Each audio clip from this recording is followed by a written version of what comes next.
Bazı bitkiler sadece yeşil değildir. Bazı bitkiler dirençlidir, direnişçidir. Bilek kardinali ise kesinlikle sadece yeşil değil, direnişçi bir çocuk bu. Yaşamak için azmetti, ben de onun söylediklerine kulak verdim. Acaba benden ne istiyor dedim ve sonuç olarak bu hale geldi. Öncesi mi? Öyleydi.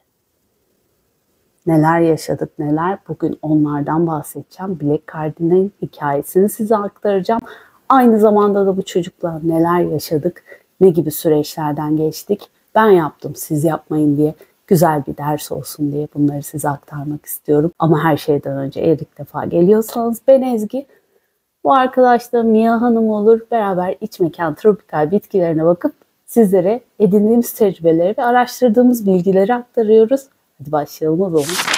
Bu çocukla ilk tanışmam 2022 yılında bir hastalıktan dolayı doktorumun kliniğine gittiğim zaman oldu. Orada kocaman, güzeller güzeli ve diğer bitkilere benzemeyen bir bitki gördüm.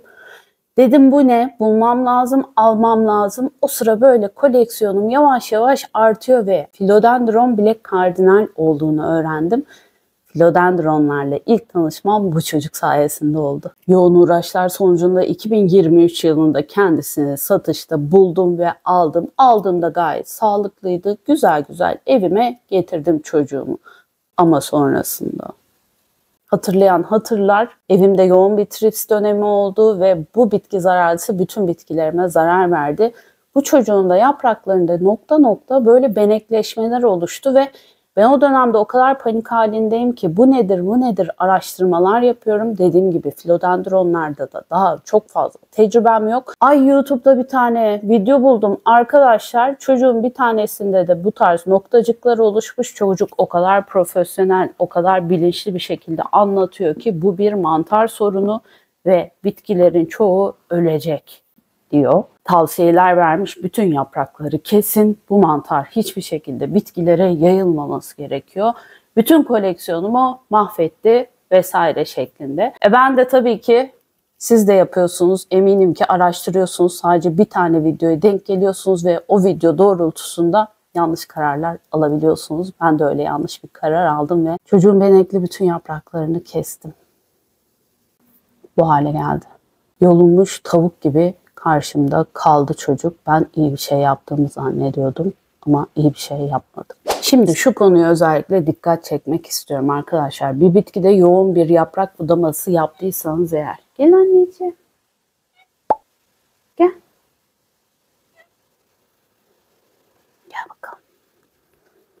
Bir bitkide yoğun yaprak budaması yaptıysanız artık toprağında o kadar fazla suya, yoğun sulamaya ihtiyacı olmayacaktır. Bunu atlamayın. Ben bu çocukta bu hatayı yaptım. Yani ne yaptım? Ciddi anlamda 1/3'ünden fazla yaprağını budadıktan sonra büyük ihtimalle, tabii ki net hatırlamıyorum o dönemleri ama böyle toprağı tam kurumadan filan sulama rutinine devam ettim ve çocuk eninde sonunda kök çürümesi oldu. Sizinkiler de olacak. Lütfen budama sonrasında, hele ki derin budama yaptıysanız sulama konusuna ekstra önem gösterin. Peki neden yukarıda bizim toprağımızdaki suyu kullanmasının bitkinin en öncelikli sebebi fotosentez yaptığı için. Hani büyüme dönemindeki ergen çocukları düşünün, çok fazla besine ihtiyacı vardır. Çünkü kasları gelişiyor, işte organları gelişiyor, bütün her şey gelişiyor. Bu yüzden de fazla besine ihtiyacı vardır. Bu çocukları da aynı şekilde düşünebilirsiniz. Eğer yaprak sayısı çok fazlaysa o topraktaki su, köklerde sağlıklıysa tabii köklerdeki suyu çok fazla rahat bir şekilde kullanacaklardır. Ama ben bu yaprakların çoğunu kestim diyelim, bir tane yaprak kaldı. O zaman içerideki kökler sadece bu yaprak için çalışmazlar. Yani bütün hepsi aktif halde değildir aslında. Çok minik minik suyu alırlar. Çünkü fotosentez yapıyor bu yaprak ve küçük küçük suyu kullanıyor. O yüzden bu konuya dikkat. Ben yaptım. Siz yapmayın. Peki ne yaptım? Tabii ki kök çürümesi yaptım. Daha sonra bitkiyi güzel bir şekilde lavabonun altına götürdüm. Bu kullandığım malzeme arkadaşlar doktorların kulak temizlemek için kullandığı bir malzeme. Bulabiliyorsanız alın, bir set halinde satılıyor ve onunla bu çürüyen kısımları güzel bir şekilde uzaklaştırdım. Şimdi kök çürümesi videosunda sizlere de anlatmıştım. Kök çürümesi dediğimiz oksijensiz kalan ortamda yetişen bakteriler. Eğer ki biz bu bakterileri temizlemezsek ve güzelce oksijen sağlamazsak bu bakteriler üremeye devam ediyor ve köklerden gövdeye, gövdeden yapraklara doğru gidip bitkimizi öldürüyorlar ne yazık ki. Bu yüzden köklerdeki o siyahlaşan, yani bakterilerin olduğu kısımları çok iyi bir şekilde temizlemeniz gerekiyor. Bu temizlikten sonra isterseniz oksijenli su ile bir tedavi uygulayabilirsiniz. Ya da son zamanlarda ben şunu deniyorum, gayet de güzel işe yarıyor. Sonuçta mevcut kalan bakteri oldu diyelim. Bu bakterileri bizim yok etmemizin tek şansı oksijen vermek. Çünkü bu bakteriler oksijeni sevmiyor. Ben de ne yapıyorum artık? Güzelce o kökleri, gövdeyi bakteriden arındırdım. Koyuyorum parkemin üstüne. Mini vantilatörüm var bir tane. Onu da açıyorum. Köklere, gövdeye, çürümenin olduğu alana bol bol hava vermesini sağlıyorum. Hem bu alan kuruyor, kurumuş oluyor, hem de bu gelen havadan kaynaklı olarak bakteriler de yok oluyorlar. Bu yöntemi deneyebilirsiniz. Sonrasında tabii çocuğumu toprağa aldım ve yavaş yavaş uyandı ve bu güzel forma geldi. Black Cardinal'in çok fazla hayranı var biliyorum. Benim gibi klasik bitkilerden farklı bitki seven arkadaşlar için çok özel bir tür olduğunu düşünüyorum. Arkadaşlar, philodendronların genel özelliği fazla şekerlerini yapraklardan böyle noktacıklar halinde dışarıya yayabiliyorlar. Eğer bu durumu gördüyseniz evet mantar olma olasılığı da var ama bir gözlemleyin. Yani şu ana kadar hiç mantar yaşamadım. Yaşadım zannediyordum. Yaşamamışım. Eğer çok hızlı bir şekilde yayılıp bütün bitkiye böyle zarar veren bir böyle noktacıklar vesaire gözlemlerseniz evet bunun mantar olma olasılığı çok yüksek. Ama özellikle philodendronlarda böyle küçük küçük noktacıklar görüyorsanız yaprağını çevirin. Arkasında da böyle hafif şeker kalıntıları, bir yapışıklık hissedeceksiniz. Bitkiler besinlerini, topraktan aldıkları besini şekere, enerjiye, glukoza çeviriyorlar ve philodendronlar neden bilmiyorum stomalarından bu fazla şeker tabakasını dışarıya atıyor. Bu yüzden de zamanla da o şeker orada kaldıkça yaprağı yakıyor ve noktacıklar oluşuyor. Sonrasında dediğim gibi çocuğum uyanmaya başladı. Peki philodendron Black Cardinal'e ben bakım nasıl sağlıyorum? Aslında diğer philodendronlarla aynı koşulda. Nasıl? Toprağı tamamen tıkır tıkır kuruduktan sonra sulamaya özen gösterin. O yüzden hani bitki bakmaya yeni başlayan arkadaşlar için ideal bitkilerden, eğer sulamayı unutuyorsanız tabii ki foşur foşur su veriyorsanız hiçbir şekilde size uygun bir bitki değil bu. Bırakın toprak tamamen takır takır kurusun. Ondan sonra sulamasını yapın. Zaten yapraklardan anlayacaksınız artık toprağın takır takır kuruduğunu. Yaprakları böyle hop aşağıya doğru sarkıtacaklardır.